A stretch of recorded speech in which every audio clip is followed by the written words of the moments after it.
আচ্ছা ঠিক আছে, তুমি যে তোমার অবাধ্য স্ত্রীকে বাধ্য করে তোমার কাছে ফিরে আনার জন্য তুমি সর্বমোট কত টাকা দিছো আমারে? না না, এইটা জিনে বলতেছে উল্লেখ করা লাগবে, বুঝছো? উল্লেখ করা ছাড়া তো তোমার কাজটা পুরোপুরি সম্পূর্ণ করতে পারতাছি না। হ্যালো, আসসালামু আলাইকুম।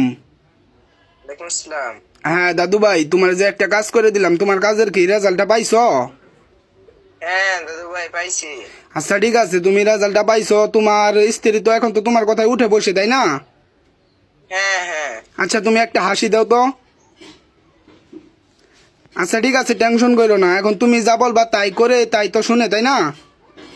হ্যাঁ হ্যাঁ। আর এখন এখন তুমি চাইতেছো সেই মায়াকে তোমার বশবাধ্য করে তোমার কাছে সারা জিন্দগির জন্য তোমার কাছে নিয়ে এসে দেই, তাই তো?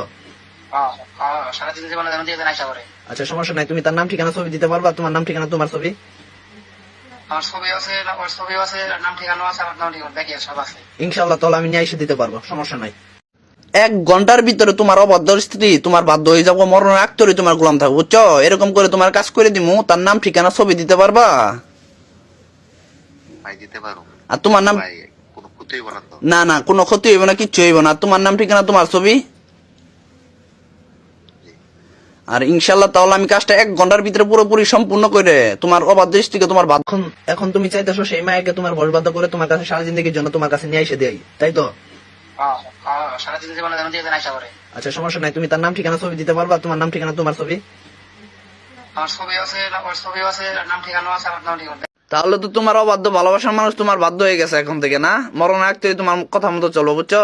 এমন ভাবে তোমার কাজ করে দিছি। এখন তুমি যে সময় যেটা করতে বলবা, শোনো, এখন তুমি যে সময় যেটা করতে বলবা সেটা করতেই বাধ্য থাকবো, বুঝছো? কোনো বাধা দিব না, কোনো কিছু করবো না। জি দাদা, আপনাকে অনেক দোয়া করি দাদা। আচ্ছা ঠিক আছে দাদা ভাই, তোমার কাজটা মন মতো করে দিছি, যেন তোমার ভালোবাসার মানুষের নিয়ে তুমি সারা জীবন তোমার সুখের দিকে তোমার যেন পাশে থাকে, এরকম ভাবে কাজ করে দিছি, বুঝছো? জি দাদা। আচ্ছা দাদা ভাই, ভালো থেকে সুস্থ থাকো, আর আমাদের জন্য একটু দোয়া করো, বুঝছো? দাদা আসসালামু আলাইকুম। ওয়ালাইকুম সালাম। আমার যে ওয়াইফ আছে না, হ্যাঁ। আজকে 1.5 মাস হয়েছে আমার ওই যে আমার শ্বশুর বাড়িতে গেছে, বালা হয়ে গেছে, মানে গিয়ে আমার শাশুড়ি আইতে দেয় না, মানে আচ্ছা, কি করে। তোমার বউ আজকে 1.5 মাস ধরে তোমার মানে তোমার শ্বশুর বাড়ি গেছে। এখন তোমার বউ কি তার আইতে দিতেছে না, এবং কি তোমার বউ কি এখন তুমি নিয়ে আসতে চাইতেছো, তাই তো? জি জি। আচ্ছা কোনো সমস্যা নাই, তোমার বইয়ের নাম ঠিকানা ছবি লাগবে, তোমার নাম ঠিকানা ছবি লাগবে। তুমি একটি মেয়েকে পছন্দ করো, তাকে আইনা দিতে হবে তোমার কাছে, যেন ওই মেয়ে তোমার কথায় উঠে বসে, তুমি যখন যা বলো তাই যেন শুনে, তাই না?